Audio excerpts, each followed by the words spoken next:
Well, what do you make of this very spiteful brawl between the sort of trade guru, Donald Trump's trade guru, Peter Navarro, and Elon Musk, it's a hard man to have a fight with given his hundreds of millions of followers? Well, not just his millions of followers, but his billions of dollars, right? I mean, the thing that's interesting, and I get, this is where I've known Peter a long time. We were on the first campaign together. But when you walk into a room and you say, not only am I the richest man in the world, Elon Musk, but I've built several big companies. They operate around the world. I know what it's actually like to sign both sides of a paycheck. You have a lot of credibility, and especially not just with other business leaders, but with the president of the United States. And so, look, I wish they weren't having this spat on Twitter in public. But, you know, I will say this. I will echo a little of what Caroline said today, that the president has always valued, and when people ask me, what do we not know about Donald Trump, I tell them that despite the media narrative, he actually welcomes opposing views. And I think that's the thing he's getting today. And I'm glad.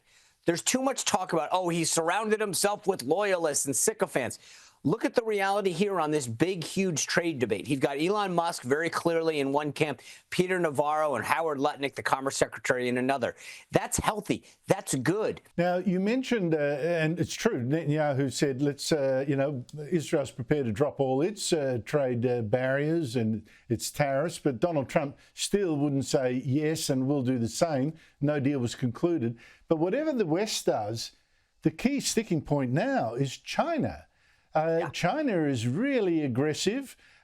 It's hit America with its own trade restrictions.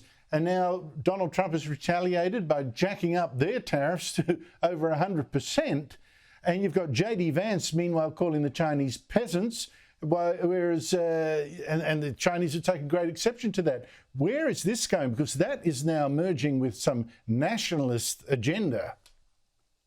Yeah, it's interesting that you bring that up, because I kind of look at everything that's happening in one big group and then China as its own little subset issue, which is probably not that little of a subset issue. But you get my point that I think there's all the other countries and then China specifically. As for me, I'm actually glad we're standing up to China the way that we are.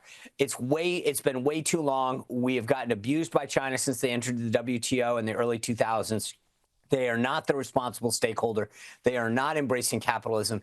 They steal from us our intellectual property. They do these tech transfers. They've flooded the market on a lot of cheap goods. They have stolen from us, spied on us, sent us COVID. I'm excited we're doing this. Now, that all being said, I think that we need a very clear strategy. What are we trying to achieve from China? What is it that we want? Because I think one of the critiques that I would have of the current policy is there's three kind of buckets that this administration is putting itself in. Donald Trump's talked for 40 years about reciprocal trade. If they're at 10, we should be at 10. If they go to 0, we go to 0. I'm 100% on board on that. That's a market access argument, right? Then you've got other people in the government saying that we're going to erase our deficit or our debt with all the money that we bring in. Well, that undermines the reciprocal trade argument, because if you do that, then that means you got to keep the tariffs on. And then third is that there's a discussion about trying to bring jobs back, to onshore them into America. Again, I'm on board on that, but it seems in conflict with some of the other policies that they're pursuing right now. So I think first and foremost, they have to define what success looks like in China. Are we trying to bring back more manufacturing? Are we trying to lower the trade deficit with them? But the Trump administration, I think, is going to find a lot of support when it comes to taking on China. What I think they need to do is have a very, very clear and concise messaging and communication strategy with respect to China and what we're seeking to do there. Well, that brings me to the fourth agenda, which you didn't mention. I agree with everything you said about the other three, and that is weakening China, quite specifically weakening the world's greatest tyranny and America's greatest threat. I mentioned the soldiers are now being sent, or volunteering, we don't know, to fight with Russia. I'm just wondering, is there an agenda here to weaken China? Is that actually one of the things here, and how would China respond to that? Well, look, their economy isn't what it used to be. I mean, their target growth right now is 5%, which is much lower than it's been. But there's a difference. Obviously, the way China is controlled by Xi Jinping is they can tolerate a lot. They can treat their people in a lot different way than we can in America.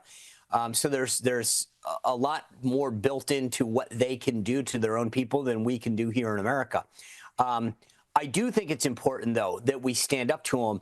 And it's a balancing act. Remember, they own a lot of our debt, and we rely on them for a lot of cheap goods that come from China. So until we're ready to embrace manufacturing back here in America, we have to recognize that there is a necessary relationship. Look, these are momentous times, and history seems to be an absolute fast forward at the moment. Sean Spicer, thank you so much for your time. Always. Thanks, Andrew.